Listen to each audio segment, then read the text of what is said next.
Hello everyone, कैसे हैं आप सब। Welcome back wifi study with Nandini और डिस्कस करेंगे 15 मार्च के करंट अफेयर और लास्ट में रिवीजन भी करेंगे, यानी जो कुछ हमने 14 मार्च का पढ़ा है उसका।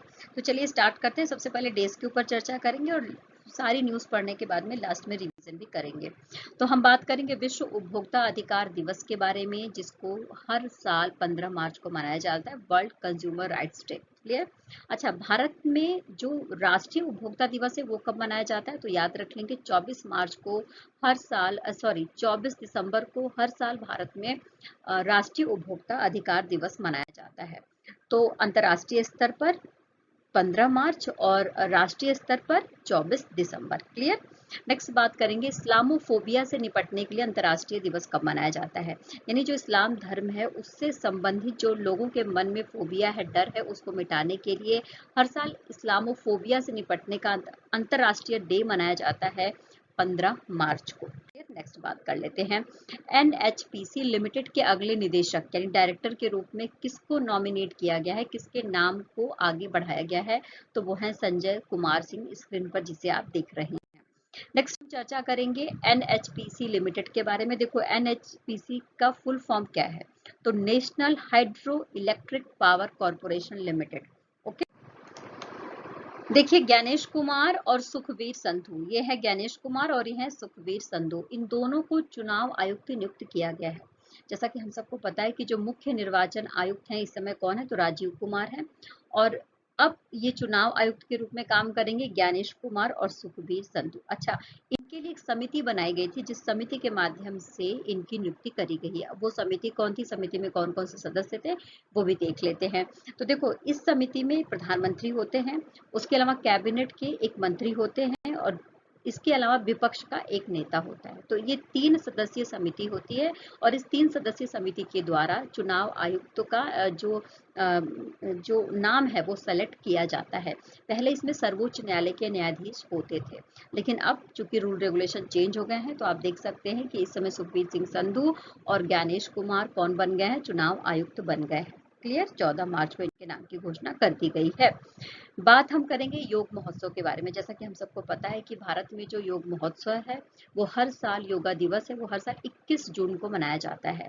तो उसके लिए जो अंतर्राष्ट्रीय योग दिवस है 2024 के लिए कितने दिन का काउंटडाउन शुरू किया गया है, तो 100 दिन का काउंटडाउन शुरू कर दिया गया है। इस बात को ध्यान में रख लेंगे।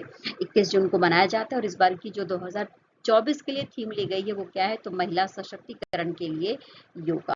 नेक्स्ट हम बात करेंगे यूएनडीपी लैंगिक असमानता सूचकांक। याद रख लेंगे, बहुत इंपॉर्टेंट क्वेश्चन है, कई बार एग्जाम में इस तरीके के क्वेश्चन पूछे जाते हैं क्योंकि ये भारत की स्थिति दिखाते हैं वर्ल्ड लेवल पर। तो यूएनडीपी लैंगिक असमानता सूचकांक में जो भारत की स्थिति है वो सुधरी है और ये आप देखेंगे तो 14 अंकों का जो सुधार है वो भारत की स्थिति में आया है। यानी कि लैंगिक असमानता सूचकांक में जो भारत की स्थिति है वो 14 स्थानों का सुधार इसमें हमें देखने को मिल गया है। क्लियर। अच्छा, टॉप 5 कौन कौन से देश हैं वो देख लेते हैं। तो टॉप 5 देशों में है डेनमार्क, नॉर्वे, स्विट्जरलैंड, स्वीडन और नीदरलैंड। क्लियर। आइए नेक्स्ट बात कर लेते हैं। गुजरात में बुनियादी ढांचे में सुधार के लिए भारत ने किसके साथ 181 मिलियन डॉलर ऋण का समझौता किया है। तो देखो ये जो समझौता किया गया है गुजरात के बुनियादी ढांचे में, यानी कि जो उसका इंफ्रास्ट्रक्चर है उसमें सुधार किया जाएगा और इसके लिए जो एडीबी है यानी कि एशियन विकास बैंक है उसके द्वारा सहयोग लिया जाएगा और ये 181 मिलियन डॉलर का ऋण लेने का समझौता है एडीबी से। भारतीय नौसेना ने विक्टोरिया सेशल्स में किस समुद्री अभ्यास में भाग लिया है, तो कटलैस एक्सप्रेस 24 इसमें भाग लिया है। क्लियर। अच्छा, ये कब से कब तक चला था, तो 26 फरवरी से लेकर 8 मार्च तक चला था। नेक्स्ट हम चर्चा कर लेते हैं मतदाता प्रक्रिया की जानकारी के लिए चुनाव आयोग ने किसके साथ साझेदारी करी है, तो गूगल के साथ साझेदारी करी है मतदान प्रक्रियाओं की जानकारी के लिए चुनाव आयोग ने। किस विश्वविद्यालय द्वारा श्रीमती द्रौपदी मुर्मू को मानद डॉक्टरेट की उपाधि से सम्मानित किया गया है, तो देखो डॉक्टरेट की जो उपाधि है इससे सम्मानित किया गया है मॉरिशस विश्वविद्यालय के द्वारा श्रीमती द्रौपदी मुर्मू जी को। इस बात को ध्यान में रखेंगे।